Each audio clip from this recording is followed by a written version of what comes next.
صبح ازل یہ مجھ سے کہا جبرائیل نے، جو عقل کا غلام ہو وہ دل نہ کر قبول۔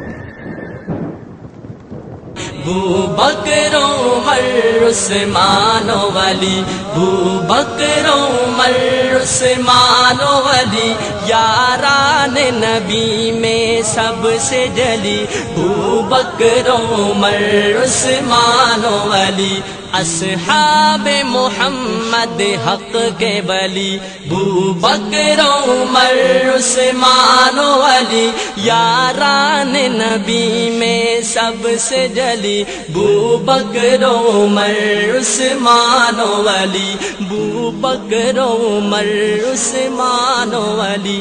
اسلام نے جن کو عزت دی، اسلام کو قوت جن سے ملی، اسلام نے جن کو عزت دی، اسلام کو قوت جن سے ملی، اسلام نے جن کو عزت دی، اسلام کو قوت جن سے ملی، ایمان کی روایت جن سے چلی، بوبکر عمر عثمان و علی، یاران نبی میں سب سے جلی، بوبکر عمر عثمان و علی، اصحاب محمد حق کے ولی۔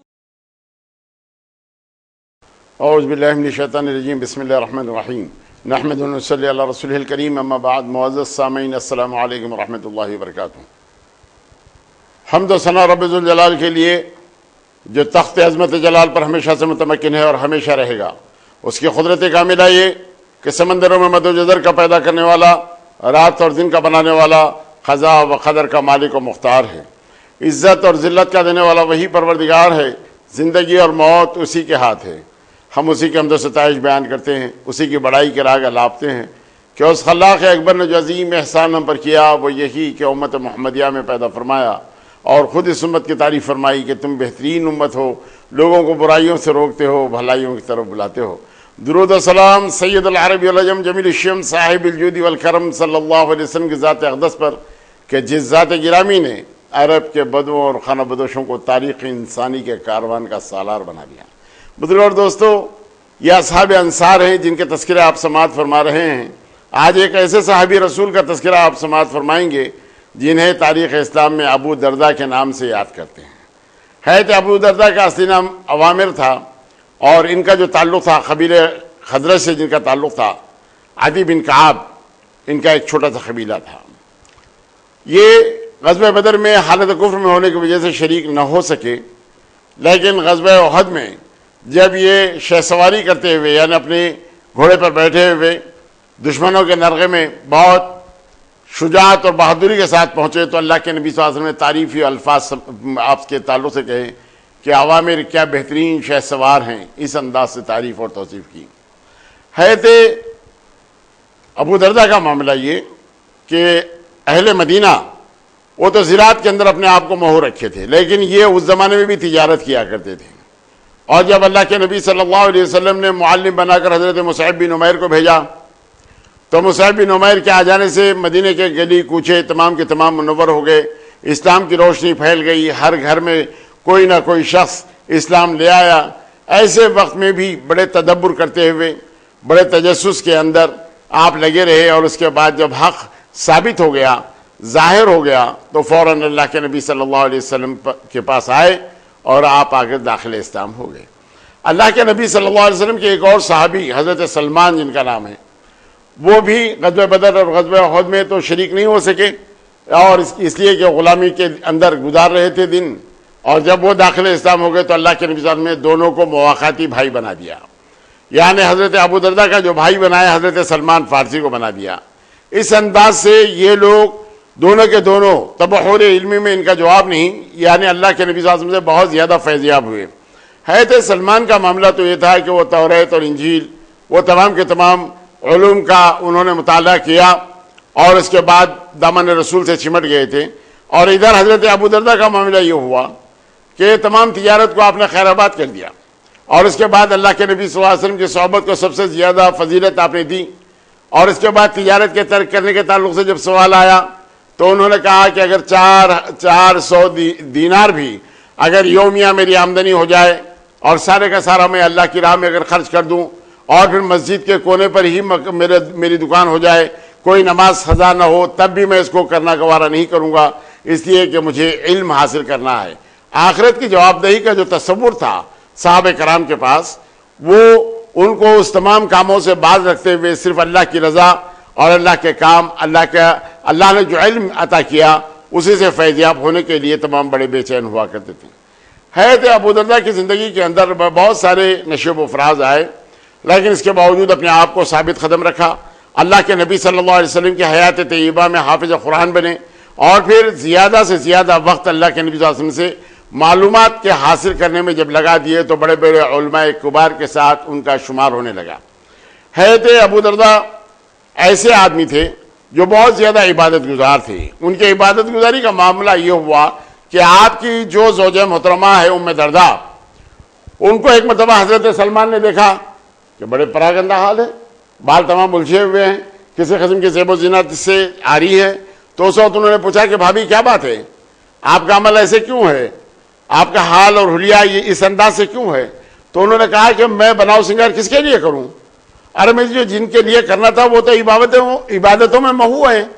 تو حضرت سلمان کو یہ بات تھوڑی سی شاق گزری۔ آپ نے کہا کہ میں آج رات یہیں قیام کروں گا۔ چنانچہ کچھ دیر کے بعد حضرت ابو درداء آ گئے اور ان کے ساتھ کھانا پیش کیا۔ تو ابو درداء سے آپ نے کہا سلمان نے کہ آپ بھی میرے ساتھ کھا لیجئے۔ تو ابو درداء نے کہا کہ میں روزے سے ہوں۔ آپ نے فرمایا کہ نہیں، جب تک تم میرے ساتھ کھانا نہیں کھاؤ گے میں اس وقت تک تمہارے ساتھ کھانے کے لیے تیار نہیں۔ چنانچہ دونوں نے کھانا کھا لیا، اور اس کے بعد جب رات ہو گئی تو آپ آرام کرنے کے لیے حضرت سلمان بھی وہیں لیٹ گئے۔ حضرت ابو درداء ایک پہر گزرنے کے بعد جب عبادت کے لیے اٹھے تو حضرت سلمان نے ان کا ہاتھ پکڑتے ہوئے کہا کہ ابو درداء، تم پر اللہ کا حق ہے، تم پر آنکھ کا حق ہے، تم پر اپنی بیوی کا حق ہے، یہ حق زوجیت بھی ادا کرو، صرف عبادتوں میں اپنے آپ کو مہو نہ رکھو۔ اس انداز سے ان کو دو ٹوک انداز میں حضرت سلمان نے ٹوک دیا۔ صبح صادق اللہ کے نبی صلی اللہ علیہ وسلم کے سامنے دونوں بھائی پیش ہوئے۔ حضرت ابو درداء نے رات کا جو واقعہ تھا اللہ کے نبی صلی اللہ علیہ وسلم کو سنایا کہ سلمان نے مجھے اس انداز سے عبادت کرنے سے روکا۔ تو اس وقت اللہ کے نبی صلی اللہ علیہ وسلم نے فرمایا کہ سلمان کی بات ابو درداء سن لو، اس لیے کہ یہ علم میں تم سے زیادہ ہیں۔ اس انداز سے اللہ کے نبی صلی اللہ علیہ وسلم نے اس بات کی تصدیق فرمائی کہ آپ حق زوجیت بھی ادا کرو۔ زندگی کے جو مراحل ہیں، یعنی اسلام میں ترک دنیا کا کوئی مطلب نہیں ہے۔ اللہ کے نبی صلی اللہ علیہ وسلم نے صاف طور پر یہ فرما دیا تھا کہ مجھے دیکھو اور میرے عمل کو اپنے لیے مشعل راہ بناؤ۔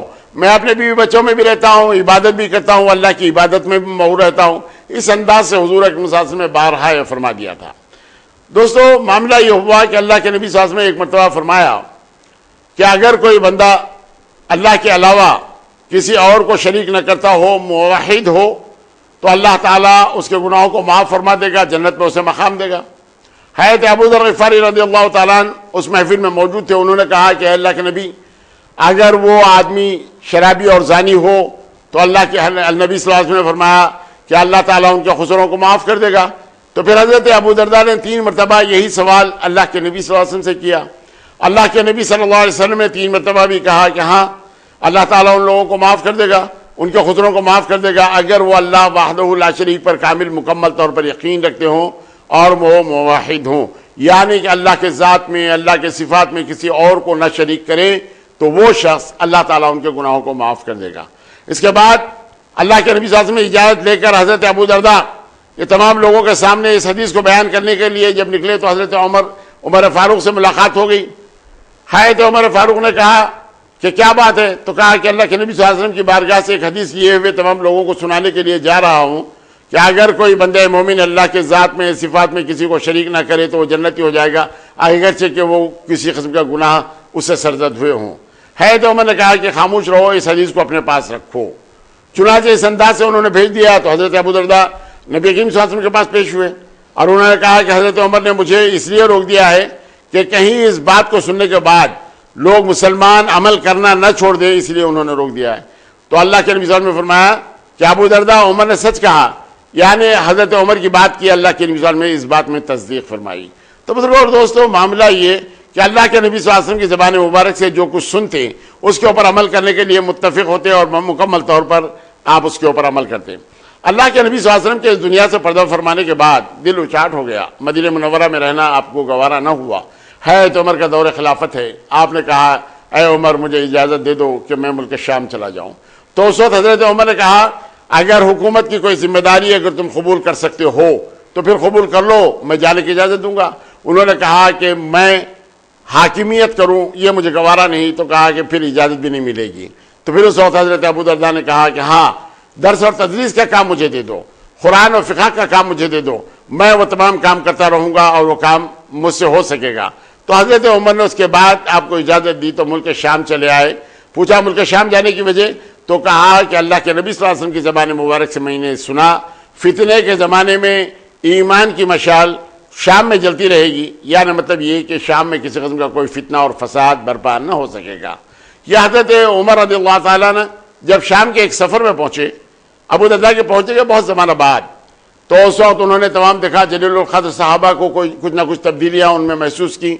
اور اس کے بعد حضرت ابو درداء کے پاس جب پہنچے تو آپ نے دیکھا نہ تو کوئی خادم ہے, نہ تو کوئی خدمت گزار ہے, نہ تو گھر کے اندر چراغ ہے, اندھیرے کے اندر کمبل اوڑے ہوئے اللہ کے نبی صلی اللہ علیہ وسلم کے یہ صحابی, ایک جلیل القدر صحابی اس انداز سے اندھیرے میں پڑے ہوئے ہیں.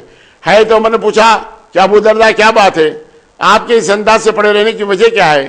تو آپ نے کہا کہ اللہ کے نبی صلی اللہ علیہ وسلم کی زبان مبارک سے میں نے سنا کہ اگر کم سے کم بوجھ ہو اور کم سے کم اپنی یعنی مسافر کے لیے جو سامان کی ضرورت ہوتی ہے اتنا سامان زندگی کے اندر ہو جائے تو یہ کافی ہے. جب سے میں نے حضور کی زبان سے یہ بات سنی ہے اس کے بعد اپنے آپ کو تمام سامان سے آسائشوں سے تمام کے تمام دور رکھا ہوں. حضرت عمر رونے لگے. حضرت عمر کے سامنے پھر حضرت ابو درداء نے کہا اللہ کے نبی صلی اللہ علیہ وسلم کے اس دنیا سے پردہ فرمانے کے بعد ہمیں کتنی تبدیلیاں آ گئی, ہم کہاں سے کہاں پہنچ گئے. اور جب یہ بات حضرت ابو درداء نے حضرت عمر کو سنائی تو دونوں بزرگ رات بھر روتے رہے اس انداز سے کہ صبح صادق ہو گئی. یعنی آپ دنیا داری سے اتنے زیادہ دور کہ کسی قسم کی دنیا داری کی خوبو بھی چھو نہیں گئی, اور پھر آخرت کا تصور اس انداز سے کہ ہمیشہ لرزتے رہتے اور ہمیشہ یعنی آخرت کا تمام خیال آپ کے دل و دماغ پر چھایا رہتا. معاملہ یہ کہ گفتگو کرتے تو انداز وہی اللہ کے نبی صلی اللہ علیہ وسلم کی زندگی کا کہ تبسم چہرے پہ آیا ہوا ہے, کسی سے بات کر رہے ہوں تو آپ کی بیوی نے کہا کہ ہر آدمی سے ہنستے ہوئے تم بات کرتے ہو, کیا بات ہے؟ انہوں نے کہا کہ میں اللہ کے نبی صلی اللہ علیہ وسلم کو دیکھا کہ اسی انداز سے حضور اکرم صلی اللہ علیہ وسلم بات کرتے ہیں, میں نے بھی وہی انداز اپنایا ہے. اس انداز سے آپ نے اپنی زوجہ محترمہ کو مطمئن کیا. اور پھر زوجہ محترمہ نے ایک مرتبہ کہا کہ بھئی لوگ تو دولت کے لیے, لوگ تو دنیا داری کے لیے, لوگ تو تمام کا تمام دنیا کو لوٹنے کے لیے تمام کام کرتے ہیں اور آپ بالکل گوشہ تنہائی میں پڑے ہوئے, کسی معاملے کی کوئی آپ کو خواہش ہی نہیں. تو اس وقت آپ نے کہا کہ میں نے اللہ کے نبی صلی اللہ علیہ وسلم سے سنا ہے کہ جتنا بوجھ کم ہوگا یعنی آخرت کے اندر آپ کو یعنی اس وقت وہ تمام کا تمام معاملہ ان کے لیے بہت زیادہ اچھا رہے گا. اس لیے کہ ایک ایسی پستن ہے یعنی پل صراط پر سے گزرنا ہے جن کے ساتھ بہت زیادہ مال ہوگا, اس کے لیے بڑی دشواری ہوگی, اور میں چاہتا یہ ہوں کہ میرے ساتھ کسی قسم کا مال نہ ہو اور میں بڑی آسانی کے ساتھ اس سے گزر جاؤں. یعنی مرنے سے پہلے بھی آپ کو اس بات کا تصور رہا. 32 ہجری میں تو آپ کا انتقال ہوا, لیکن معاملہ یہ ہوا کہ اس وقت بھی جو آخرت کا تصور تھا رونے لگے. تو بیوی محترمہ نے کہا کہ بھئی اس میں رونے کی کیا وجہ ہے, آپ تو نبی کریم صلی اللہ علیہ وسلم کے صحابی ہیں. تو اس وقت انہوں نے کہا کہ میں اپنے گناہوں سے کیسے بچ جاؤں گا یہ مجھے پتہ بھی نہیں, اللہ تعالیٰ میرے ساتھ کیا انصاف کرے گا, لیکن اللہ کی ذات سے پر امید ہوں. اس انداز سے کہتے اور روتے رہے. اور یہ کہا کہ موت سے ڈرنا نہیں ہے لیکن آخرت کا جو تصور ہے اس سے مجھے ڈرنا ہے, اس بات سے کہا. حضرت یوسف جو عبداللہ بن سلام کے بیٹے تھے وہ ایک مرتبہ آئے درس اور تدریس کے لیے, کچھ حاصل کرنے کے لیے, علم حاصل کرنے کے لیے. جب بیماری کی حالت میں آپ نے دیکھا تو کہا کہ کس انداز سے آئے ہو, کس وجہ سے آئے ہو. حضرت ابو درداء نے جب سوال کیا تو انہوں نے کہا کہ آپ میرے والد کے ملنے والوں میں سے ہیں, ان کے دوست تھے, اس لیے میں آپ کی عیادت کے واسطے آیا ہوں. تو ان کی باتوں کو تمام بھاپتے ہوئے حضرت ابو درداء نے کہا کہ جھوٹ بولنا بڑی بری بات ہے, لیکن استغفار کرنے سے اللہ تعالیٰ جھوٹ کو بھی یعنی معاف کر دے گا. اس انداز سے آپ نے ان کی اصلاح کی. ایک مرتبہ آپ نے دیکھا کہ بہت سارے لوگ ایک آدمی کے ساتھ گالی گلوچ کر رہے ہیں, تو پوچھا بھئی ان کے ساتھ گالی گلوچ کرنے کا مقصد کیا ہے؟ تو ان لوگوں نے کہا کہ اس آدمی سے ایسی تمام خطائیں سرزد ہوئی ہیں. تو اس وقت انہوں نے جواب دیا کہ اگر کوئی آدمی پانی میں گر جائے تو اس کو نکالنا چاہیے, نہ کہ اس کے اوپر اس انداز کی گفتگو کریں کہ وہ بدل ہو جائے. تو پھر لوگوں نے پوچھا کیا آپ اس آدمی کو برا نہیں سمجھتے؟ کہا کہ اس عمل کو جس آدمی نے جو کیا ہے اس کو میں برا سمجھتا ہوں, آدمی کو برا نہیں سمجھتا. اگر یہ عمل ترک کر دیے تو یہ میرا بھائی ہے. اس انداز سے اصلاح کرنے کا جو پہلو تھا, اس انداز سے انہوں نے اس کی اصلاح کی. بزرگوں اور دوستوں, معاملہ یہ کہ درس و تدریس کا جب کام ہوا, دمشق میں آپ نے ایک ایسا, مدینہ منورہ میں بھی ایک ایسا اسکول آپ نے کھول رکھا جہاں پر ہزاروں طلبہ آتے اور اس کے بعد آپ درس و تدریس کا کام کیا کرتے تھے. کہتے یہ ہیں کہ 10 آدمیوں کی ایک جوڑی کو بنا دیتے اور اس کے بعد ان کے درمیان میں آپ ٹہلنے لگتے, جہاں کسی قسم کی کوئی غلطی نظر آ جاتی تو اس کی اصلاح کرتے, اور اندازہ یہ کہ ایک ایک نشست میں 1600 سے زیادہ طلبہ علم حاصل کرنے کے لیے آپ کے پاس آیا کرتے تھے. یعنی تبحر علمی کا یہ عالم کہ حضرت معاویہ رضی اللہ تعالیٰ عنہ کے پاس ایک معاملہ آیا. معاملہ یہ ہوا کہ ایک مہاجر نے ایک انصار کی دانت کو توڑ دیا. پھر حضرت معاویہ یعنی قصاص میں چاہتے یہ تھے کہ مہاجر کے اوپر بھی بات ہو, تو اس وقت مہاجر نے کہا کہ اس شخص نے یعنی انصار نے بھی میرے دانتوں پر ضرب لگائی, جس کے بعد میں نے جواب دیا تو اس کا دانت ٹوٹ گیا. اس انداز سے کہا تو حضرت ابو درداء سامنے تھے, کہا کہ آپ اس کا فیصلہ کیجئے. تو حضرت ابو درداء نے اللہ کے نبی صلی اللہ علیہ وسلم کی ایک حدیث ان کے سامنے پیش کی. اگر کسی قسم کی جسمانی تکلیف کسی آدمی کو کسی آدمی سے ہوئی ہو اور اگر وہ اللہ واسطے اسے معاف کر دے تو اللہ تعالیٰ اس کے گناہوں کو معاف کرے گا اور اس کے درجات کو بلند کرے گا. جب انصاری صحابی نے یہ بات سنی جو قصاص لینے کے لیے مکمل طور پر تلے ہوئے تھے, انہوں نے کہا کہ کیا اللہ کے نبی صلی اللہ علیہ وسلم سے آپ نے یہ سنا؟ تو حضرت ابو درداء نے اس بات کی تصدیق فرمائی. تو کہا کہ مجھے اب کسی قسم کا کوئی بدلہ لینا نہیں, میں نے اپنے قصور کو یا میں نے ان کے سامنے والے کے قصور کو معاف کر دیا, مجھے قصاص کی اب ضرورت نہیں. یعنی اللہ تعالیٰ جب نوازے گا تو اس معاملے کے اندر میرے لیے بہت زیادہ اچھی بات ہوگی. ایک مرتبہ حضرت ابو درداء حضرت معاویہ کے دربار میں تھے کہ انہوں نے چاندی کا کوئی سامان آپ نے خریدا, تو اس وقت انہوں نے کہا کہ اللہ کے نبی صلی اللہ علیہ وسلم نے کم یا زیادہ دام دینے کے لیے منع کیا ہے, اس انداز سے ہی آپ کام کریں گے جس انداز سے اللہ کے نبی صلی اللہ علیہ وسلم نے حکم دیا. حضرت معاویہ اس بات کو تمام سن کر خاموش ہو گئے. اور جب حضرت ابو درداء رضی اللہ تعالیٰ عنہ کو یہ بات معلوم ہوئی کہ حضرت ابو ذر غفاری کو ملک شام سے نکال دیا گیا ہے, تو اس وقت آپ کو بڑا خلق ہوا, بڑی تکلیف ہوئی. انہوں نے کہا کہ حضرت ابو ذر جیسا آدمی اور ملک شام سے حضرت معاویہ انہیں نکال دے, یہ کیا بات ہے؟ اگر ابو ذر میرا ایک ہاتھ بھی اگر توڑ دیتے, ختم کر دیتے, تب بھی میں برا نہیں مانوں گا. اس لیے کہ اللہ کے نبی صلی اللہ علیہ وسلم کی زبان مبارک سے سنا کہ اس زمین کے اوپر, اس آسمان کے نیچے ابو ذر سے زیادہ صحیح زبان رکھنے والا کوئی اور نہیں. ایسے شخص کو نکال دینا معاویہ کا, یعنی معاویہ نے بڑا ظلم کیا. اس انداز سے اپنے خیالات کا انہوں نے اظہار کیا. حضرت عبداللہ ابن عمر کے پاس حضرت ابو درداء کا جو مقام اور مرتبہ تھا, وہ یہ کہا کرتے تھے کہ یہ عالم ایسا عالم ہے جو معامل ہے. اس انداز سے حضرت عبداللہ یہ کہا کرتے تھے. اور حضرت ابو ذر غفاری رضی اللہ تعالیٰ عنہ کے پاس حضرت ابو درداء سب سے زیادہ بڑے عالم تھے, یعنی ان سے زیادہ کسی اور کو بڑا عالم ماننے کے لیے حضرت ابو ذر غفاری تیار نہیں تھے. یعنی حضرت ابو درداء کا جو مقام اور مرتبہ تھا, وہ مقام اور مرتبہ بہت زیادہ بلند اور بالا تھا. اللہ کے نبی صلی اللہ علیہ وسلم سے محبت کا جو انداز تھا, اللہ کے نبی صلی اللہ علیہ وسلم کی صحبت میں جو آپ نے وقت گزارا, اللہ کے نبی صلی اللہ علیہ وسلم نے یعنی جو معاملے پوچھنا ہوتے لوگوں کو, جہاں پر حجاب ہوتا, ابو درداء بلا روک ٹوک تمام کے تمام سوالات اللہ کے نبی صلی اللہ علیہ وسلم سے کر لے کے مطمئن ہو جاتے اور اللہ کے نبی صلی اللہ علیہ وسلم انہیں مطمئن کر دیتے. یعنی زندگی کے وہ اوقات, یعنی 32 ہجری میں جب آپ کا انتقال ہوا تو حضرت یوسف عبداللہ بن سلام کے بیٹے جب آئے تو ان سے کہا کہ لوگوں میں اس بات کا اعلان کر دو کہ میری وفات ہو گئی ہے. آپ نے اعلان کر دیا, ہزاروں لوگ جمع ہو گئے اس لیے کہ ان کی میت میں شریک ہونے کے لیے. تو اس وقت انہوں نے کہا کہ مجھے باہر لے جاؤ اور ان تمام لوگوں کے درمیان مجھے بٹھا دو. چنانچہ جب ان کو بٹھا دیا گیا تو اس وقت آپ نے ایک اللہ کے نبی صلی اللہ علیہ وسلم کی ایک حدیث لوگوں کو سنائی اور اس کے بعد نزا کی کیفیت طاری ہو گئی. اور پھر اس کے بعد آپ نے اپنے بچوں سے, اپنی بیویوں سے کہا کہ کلمہ شہادت مجھے پڑھاتے رہو. چنانچہ کلمہ شہادت پڑھانے کے بعد یعنی روح اس انداز سے پرواز ہو گئی. حضرت ابن حنظلہ نام کے ایک ایسے آپ کے ہم اثر تھے کہ وہ ایک مرتبہ آپ کے سامنے سے گزر رہے تھے کہ آپ نے ابن حنظلہ سے کہا کہ کوئی ایسی بات جو میرے لیے فائدہ مند ہو اور آپ کے لیے بھی مضر نہ ہو, کوئی سنا دیجئے, ایک کوئی حدیث ایسی سنا دیجئے. تو ابن حنظلہ نے آپ کے سامنے ایک حدیث رکھی تو آپ سر نیچے جھکائے ہوئے بیٹھے ہوئے تھے کہ اٹھاتے ہوئے پوچھا کہ کیا تم نے اللہ کے نبی صلی اللہ علیہ وسلم سے سنا؟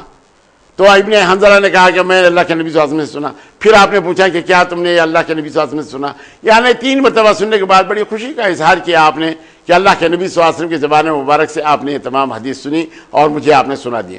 تو اس کے بعد ابن حنظلہ کا معاملہ یہ ہوا کہ جب بھی آپ کے سامنے سے جاتے کوئی نہ کوئی حدیث حضرت ابو درداء رضی اللہ تعالیٰ کے سامنے رکھتے اور حضرت ابو درداء اس کو سن کر بڑے خوش ہو جاتے تھے. 179 حدیثوں کے راوی ہیں اور ان کے جو روایت کرتے حدیثیں ہیں اس کے اندر جلیل القدر صحابہ حضرت عبداللہ ابن عمر، حضرت عبداللہ ابن عباس، حضرت انس بن مالک وغیرہ تمام کے تمام شریک ہونے کے ساتھ ساتھ آپ کی جو زوجہ محترمہ ہے ام درداء جن کا نام تھا وہ بھی اس کے اندر برابر کی شریک رہی ہیں. ام درداء جو کبریٰ ہیں یعنی بڑی ہیں ان کو درجہ صحابیت بھی ملا اور جو صغریٰ ہے وہ بھی اپنی کنیت ام درداء کہتی تھیں لیکن وہ صحابی نہیں تھی، لیکن بلا کی قرات میں یعنی ایسا علم تھا ان کو اپنے شوہر سے حاصل کیا تھا کہ بہت اچھی انداز میں قرآن کی قرات کرتے، تلاوت اس انداز سے کرتے کہ آپ کی قرات بہت زیادہ مشہور تھی. یہ ام درداء صغریٰ ہیں، چھوٹے ہیں اور اس انداز سے آپ کام کرتے. یعنی دونوں کا تبحر علمی میں بہت زیادہ امتیازی مقام اس لیے تھا کہ خود حضرت ابو درداء رضی اللہ تعالیٰ نے ان کو ایسا علم دیا تھا مت پوچھیے. صاحبزادوں میں آپ کے جن کا نام بلال تھا ان کو بلا کر کہا کہ بیٹا ایک دن اس راستے سے جس راستے سے ہم گزر رہے ہیں آپ کو بھی گزرنا ہے، لیکن آخرت کے لیے کوئی توشہ تیار رکھو تاکہ اللہ کے حضور جب آپ پیش ہو جائیں گے تو آپ کو کم علمی کا کسی قسم کا یا کم آئے گی کا آپ کو احساس نہ ہو، اسی لیے آپ توشہ سفر کا تیار رکھو. یعنی کہ اللہ کی عبادت سے اپنے آپ کو غافل نہ رکھو، اللہ کی عبادتیں مکمل طور پر کرتے رہو. اور درداء جو صاحبزادی تھیں ان کا جو تعلق تھا صفوان بن امیہ کے پوتے سے جن کا نام صفوان تھا، صفوان بن عبداللہ، ان کے ساتھ وہ منسوب کی گئی تھی، جس کی وجہ سے حضرت ابو درداء انہی کے نام پہ اپنی کنیت کرتے تھے. عوامر نام ہونے کے باوجود عوامر بن زید تھا نام، لیکن اس کے باوجود ابو درداء کے نام سے تاریخ اسلام میں مشہور ہے. آپ کی دونوں زوجہ محترمہ ہیں، انہوں نے بھی اپنے آپ کو ام درداء کے نام سے ہی آپ نے رکھا اور اس انداز سے تمام زندگی کے دن حیات عوامر کے یعنی ابو درداء کے اس انداز سے آپ گزرتے رہے. اولاد میں یہ لوگ موجود تھے اور اس انداز سے اس دار فانی سے کوچ کرتے ہیں. عبداللہ بن عامر جب گورنر بن کر آئے تو اس وقت آپ نے دیکھا کہ سارے لوگ اپنے وظائف لینے کے لیے تمام چلے گئے، لیکن اس کے باوجود حضرت ابو درداء اپنے مقام سے ہٹے نہیں. حد یہ کہ عبداللہ بن عامر آپ کے پاس آئے اور وظیفہ بھی ان کے حوالے کیا تو اس وقت انہوں نے کہا کہ جہاں سے تبدیلی آ گئی تمام گورنروں میں اور میں کسی کے پاس جانا قطعی طور پر منظور نہیں کرتا، اس لیے کہ اللہ کے نبی صلی اللہ علیہ وسلم کے بعد کیا حال ہو گیا ہے یہ دیکھنے کے بعد ہی مجھے اس بات کی تمام تکلیف ہوتی ہے. اللہ کے نبی صلی اللہ علیہ وسلم کے ساتھ ایک مرتبہ سفر میں شریک ہے، گرمی کی شدت ہے، لوگ اپنے سروں پر ہاتھ رکھ رہے ہیں، لیکن اس وقت حضرت ابو درداء نے دیکھا کہ اللہ کے نبی صلی اللہ علیہ وسلم روزے سے ہیں، عبداللہ بن رواحہ روزے سے ہیں، اس انداز سے آپ نے دیکھا. حضرت ابو درداء کا عالم یہ کہ آپ درخت لگا رہے ہیں دمشق میں اپنے مدرسے کے پاس، تو جبکہ ہزاروں طلبہ آپ کے شاگرد ہیں، ہزاروں عقیدت مند آپ کے ہیں، لیکن اس کے باوجود بنفس نفیس اس کام میں لگے ہوئے ہیں، اپنے آپ کو لگا رکھا ہے. تو لوگوں نے پوچھا کہ بھئی آپ کو یہ تمام کرانے کی ضرورت کیا ہے؟ اگر آپ بیٹھے رہیں تب بھی یہ کام ہو سکتا ہے. تو اس وقت نے کہا اس میں تعجب کی بات کیا ہے؟ یہ میں نے اللہ کے نبی صلی اللہ علیہ وسلم سے اس کے تعلق سے سنا ہے اور میں یہ اپنے ہاتھ سے کام کر رہا ہوں، یعنی جو کام میں آسانی کے ساتھ کر سکتا ہوں اس میں کسی قسم کی کوئی ایسی بات نہیں. یعنی مطلب یہ کہ ہمارے بڑوں نے لگایا تھا، ہم اس سے استفادہ حاصل کیے، اب ہم لگا رہے ہیں، ہمارے آنے والی اولاد اس سے استفادہ حاصل کرے گی. یعنی سوچ کا جو مقام تھا حضرت ابو درداء رضی اللہ تعالیٰ عنہ کا وہ بڑا اعلیٰ مقام تھا. اس انداز سے آپ سوچا کرتے، اس انداز سے آپ کام کیا کرتے تھے کہ دنیا کے سامنے ایک نمونہ پیش رہے اور اس نمونے کے اوپر ہی تمام کا تمام کام کرتے رہے. دنیا داری چھو کر بھی نہیں گئی. زندگی کے ہر مرحلے میں اللہ کے نبی صلی اللہ علیہ وسلم کے اقوال کو مقدم رکھا، اللہ کے نبی صلی اللہ علیہ وسلم کے حدیثوں کو سنانے کے اندر زندگی کے دن تمام کے تمام گزر گئے، لیکن کسی قسم کا غرور، کسی قسم کا تکبر، کسی قسم کا ناز، کسی قسم کا نخرہ آپ کو تو چھو کر بھی نہیں گیا. اسی لیے اندھیرے کے اندر کمل اوڑے ہوئے اپنے دیار میں، اپنے گھر میں، اپنے کمرے کے اندر ایسے پڑے ہوئے کہ شمع بھی وہاں پر روشنی ہے. حضرت عمر کو تو یہی باتیں تھیں جو پسند آئیں اور رات بھر روتے رہے اور اس کے بعد آپ کی کچھ مدد کرنا چاہیے تو حضرت ابو درداء نے اس بات کو قبول نہیں کیا. حضرت سلمان فارسی نے ایک مرتبہ کہا کہ آپ وہاں پر کیسے ہیں، ملک دمشق میں کیسے ہیں، ملک شام میں کیسے ہیں؟ تو انہوں نے کہا کہ بڑی آسائش ہے، بہت اچھے انداز سے زندگی گزر رہی ہے، تو اس وقت حضرت سلمان نے بھی ان سے وہی باتیں کہی کہ بات یہ ہے کہ آخرت کا اگر سودا ہو تو کامیاب زندگی ہے، اور اگر آخرت کا سودا نہ ہو، دنیا داری کی طرف اگر راغب ہے تو یہ تمام اس میں نقصان ہے، اس میں خسران ہے، اس کے علاوہ اور کوئی بات نہیں۔ بہتر بات یہ ہے کہ آخرت کا اللہ کی رضا کے لیے کام ہوتا رہے تو اسی کے اندر ہمارے لیے بہت زیادہ فائدہ مند بات ہو سکتی ہے، ورنہ دنیا داری یہ تو ہوتی رہے گی، اور دنیا سے ایک دن کوچ کرنا ہے، دنیا سے ایک دن جانا ہے۔ چنانچہ آپ نے یہ خود عمل بھی کیا، اپنی اولاد کو نصیحت بھی کی تو اس انداز سے کی کہ آپ کو دنیا داری کے اندر اپنے آپ کو اتنا ملوث نہیں رکھنا ہے کہ تمام دین سے آپ کی دوری ہو جائے، اس لیے کہ کل روز جزا اللہ کے سامنے حساب دینا ہے۔ آخرت کا یہ تصور تھا کہ آخری وقتوں میں بہت زیادہ رونے لگے، آپ کی بیویوں نے بھی تسلی دی، لیکن اس کے باوجود رونا تھمتا نہ تھا۔ رونے کی وجہ صرف یہ تھی کہ اللہ تعالیٰ میرے گناہوں کو کس انداز سے معاف کر دے گا۔ اللہ کے سامنے جواب دہی کا جو تصور تھا دوستو، تمام گناہوں سے دور رکھا۔ گناہ تو کیا ان کو چھو کر بھی نہیں گئے، لیکن اس کے باوجود اس کے بعد آخرت کا جو ڈر تھا، صحابہ کرام میں صرف حضرت ابو درداء کا نہیں، بڑے بڑے جلیل القدر صحابہ بھی اس معاملے کے اندر اپنے آپ کو اس انداز سے پیش کرتے کہ مت پوچھیے۔ رونا، گریہ وزاری کرنا اور پھر اللہ سے معافیوں کا طلب کرنا صحابہ کرام کی عادت رہی ہے۔ حضرت ابوبکر صدیق نے کہا کہ کاش میں کسی شجر کی ڈالی ہوتا تو جانور اسے کھا لیتے تاکہ میں روزہ قیامت کسی قسم کا کوئی جواب دینا نہ پڑتا۔ ہے تو میں نے کہا کہ میں ایک دمبا ہوتا، لوگ مجھے ذبح کرتے، میرا شوربہ پی لیتے، میرا گوشت کھا لیتے تاکہ میں روزہ قیامت کسی قسم کا جواب دینا مجھے نہ پڑتا۔ یہ اکابرین صحابہ ہے جن کے سامنے، جن کو اللہ کے نبی صلی اللہ علیہ وسلم نے جنت کی بشارتیں دیں، لیکن باوجود اس کے آپ پر دنیا غالب نہ آ سکی۔ اللہ کے سامنے جواب دہی کا تصور آپ کو ہمیشہ اس انداز سے رکھا کہ مت پوچھیے۔ تو یہ جب ہمارے بزرگوں کا طریقہ کار رہا تو ہمارا اپنا عمل کیا ہونا چاہیے؟ ہماری کون سی عبادتیں ہیں جس کے اوپر ہم یہ ناز کر سکیں کہ یہ عبادتیں ہماری قبول ہو گئی ہوں؟ حالانکہ یہ وہ لوگ تھے جن کے سامنے، جو اللہ کے نبی صلی اللہ علیہ وسلم کے سامنے عبادتیں کیے، اور ان کو اپنی عبادتوں کے یعنی مکمل ہونے کا یا یہ اللہ کی رضا کی جو باتیں تھیں وہ تمام کی تمام تو ظاہر ہوتی تھی، لیکن آج ہم کس بات کے اوپر ناز کریں، کس بات کے نخرے کریں، ہمارے پاس کون سا عمل ہے؟ لیکن جو بھی ہے وہ اللہ کے نبی صلی اللہ علیہ وسلم کی دعاؤں کا طفیل ہے کہ اللہ تعالیٰ عذابوں سے ہمیں محفوظ رکھا ہے۔ دوستو، اللہ کے نبی صلی اللہ علیہ وسلم نے امت محمدیہ کے لیے دعا کی تھی کہ اے اللہ، سابقہ امتوں میں جیسے عذاب نازل ہوا، تمام کی تمام قوم ایک چنگار کے ساتھ ختم ہو گئی، بارش کے آنے سے ساری کی ساری قوم ختم ہو گئی، اے اللہ میری امت کو اس سے محفوظ رکھنا۔ یہ اللہ کے نبی صلی اللہ علیہ وسلم کی دعاؤں کے طفیل امت مسلمہ یہ تمام کے تمام عذابوں سے محفوظ و مامون ضرور ہے، لیکن دوستو اپنے نفس کا جو عمل ہے اس کے لیے جو عذاب آپ پہ آ جائے گا اس کو تو آپ کو بہر صورت برداشت اس لیے کرنا ہے کہ کبھی صحت برابر نہ ہو تو آپ کے لیے عذاب ہے، بیوی برابر نہ ہو تو آپ کے لیے عذاب ہے، بیوی کے لیے آپ برابر نہ ہو تو بیوی کے لیے عذاب ہے، پڑوس آپ کا اچھا نہ ہو تو آپ کے لیے عذاب ہے، اگر آپ کھانا نہ کھاتے ہو، بیماری کی حالت میں رہتے ہو تو یہ آپ کے لیے عذاب ہے۔ یہ انفرادی عذاب ہے۔ ان تمام باتوں سے چھٹکارا اس وقت ہو سکتا ہے جب اللہ کی رضا کے لیے آپ کا ہر قدم اللہ کی رضا کے لیے ہو تو ہم کامیاب اور کامران ہیں۔ بارگاہ خداوندی میں یہی دعا ہے۔ آج کا درس صرف یہی ہے کہ ہم اللہ کی عبادت کریں، اللہ کے رسول صلی اللہ علیہ وسلم کے بتائے ہوئے راستے پر چلیں، اور جیسا کہ آج آپ نے سنا کیا حضرت ابو درداء نے کہا اگر کوئی موحد ہے اللہ کی ذات میں، اللہ کے صفات میں کسی کو اگر شریک نہ کرتا ہو تو یقیناً وہ کامیاب اور کامران ہے۔ اسی لیے حضرت عمر نے اس بات کو روکا کہ کہیں ایسا نہ ہو کہ لوگ اپنا عمل چھوڑ دیں۔ اس انداز سے حضرت عمر رضی اللہ تعالیٰ نے آپ کو روکا تھا، اور نبی کریم صلی اللہ علیہ وسلم نے حضرت عمر کی ستائش کی تھی کہ عمر نے جو کہا وہ سچ کہا تھا۔ اور اس انداز سے تمام زندگی کے دن حیات عوامر کے یعنی ابو درداء کے اس انداز سے آپ گزرتے رہے۔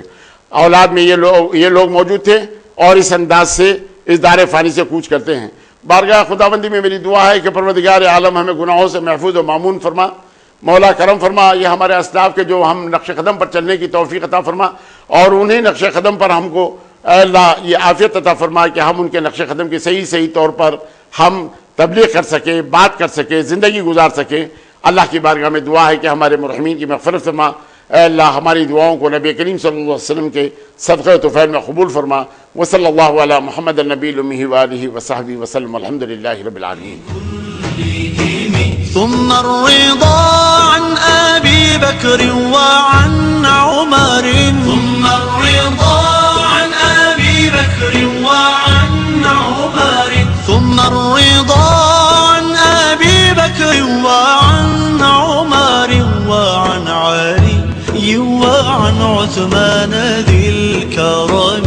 مولاي صل وسلم دائما أبدا على حبيبك خير الخلق كلهم.